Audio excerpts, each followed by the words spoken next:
Attention, cette émission est laissée à la discrétion de l'auditeur. Les propos et les opinions peuvent choquer. Oreilles sensibles s'abstenir. Richard Martineau. Un animateur pas comme les autres. Richard Martineau. Cube Radio. Bonjour, bon vendredi. Merci d'écouter Cube Radio et merci à tous nos nouveaux auditeurs que peut-être n'ont jamais écouté Cube Radio, mais il y a eu comme un peu de publicité cette semaine sur Cube Radio. Alors, ils ont dit, on va aller écouter ça. Donc, merci. Merci beaucoup de vous joindre à nous. J'ai une bonne histoire à vous raconter, une histoire qui représente parfaitement notre époque. Il y a quelques années, le grand écrivain français Michel Houellebecq a publié un livre qui s'intitulait « Soumission ». Alors, ça racontait comment les Français en venaient à élire un gouvernement islamiste. Et donc, ce que Houellebecq voulait dire, c'est que la tentation autoritaire peut arriver dans n'importe quel pays, même en France. Donc, lui dit, j'aurais pu dire c'est un gouvernement communiste qui prend le pouvoir ou un gouvernement fasciste, mais j'ai décidé que c'est un gouvernement islamiste parce que c'est peut-être plus probable.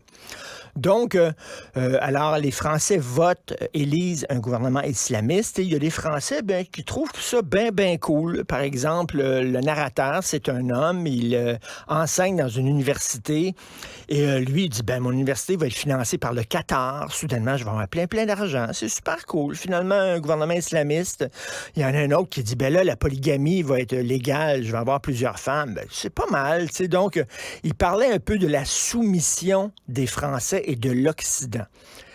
Là, c'est parti en couille, parce qu'il y a des gens qui ont dit, Houellebecq a déjà tenu des propos très, très durs sur l'islam, et il a le droit. L'islam, c'est une religion, c'est une idée. On a le droit de critiquer des idées. Il y a des gens qui tiennent des propos très durs sur le capitalisme, sur le néolibéralisme, sur le communisme et tout ça. Une religion, c'est une idée, on peut la critiquer. Bon, il y a déjà eu des propos durs sur l'islam, c'est son droit. Et là, c'est parti, c'est épouvantable, c'est un livre islamophobe. Et là, dans la presse, il y avait Marc Cassivi, qui était chroniqueur culturel, qui a écrit probablement, selon moi, la chronique la plus weird de toute l'histoire du journalisme au Québec. Il a dit, c'est épouvantable, c'est un livre islamophobe, c'est un livre raciste, et by the way, je ne l'ai pas lu. Il l'a écrit dans sa chronique. Il dit, Le gars a fait la critique d'un livre qu'il n'a pas lu. Il s'en vantait. Moi, si j'avais été son patron, je l'aurais fait venir dans mon bureau en disant, voilà, ça s'arrête là. Tu ne peux pas critiquer un livre que tu n'as pas lu. Imaginez, là, tu apprends que ton critique de théâtre n'était pas à la première de la pièce hier. Il était chez eux. Mais il a écrit une chronique, une critique de la pièce. Tu l'envoies promener. Tu te dis, ça arrête là. Imaginez le chroniqueur sportif qui écrit sur le match des Canadiens d'hier, puis il l'a même pas regardé. Ça n'a pas de sens. Mais lui, il continue à écrire dans la presse. Ça a l'air qu'il n'y a rien là de critiquer un livre que tu n'as pas lu. On est tous des Marc Cassivi. Il y en a de plus en plus.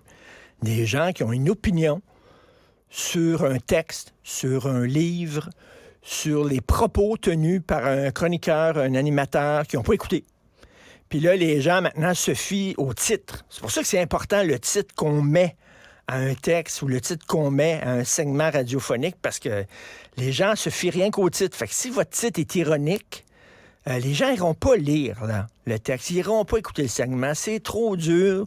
On n'a pas le temps. T'asseoir puis lire un texte, ça n'a pas de sens. Fait que là, les gens voient ça passer sur Facebook, puis boum, ils ont une opinion. Parce que c'est important d'avoir une opinion, paf. Et je l'ai déjà fait.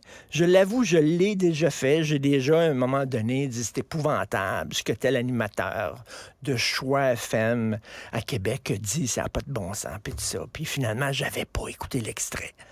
Et récemment, Jeff Bérard, qui est un avocat, qui a dit c'est épouvantable ce que Mathieu Bock-Côté a dit à la télé française, puis tout ça. Puis Mathieu a dit, c'est parce que j'ai dit le contraire.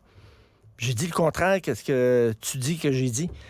Et là, Jeff Bérard a dit, il s'est excusé, il a dit, j'avais pas écouté l'extrait. Ça nous arrive tous. On est pressés par le temps.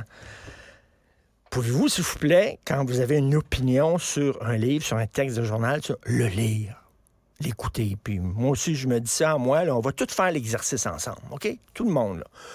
Tu sais, on respirer par le nez.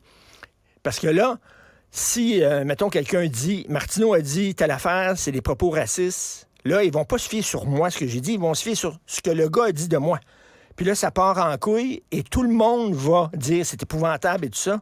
Et personne va avoir écouté mon segment original. C'est vraiment weird. On est tous rendus comme ça des Marc Cassivi. Donc, c'est vraiment une leçon pour tout le monde.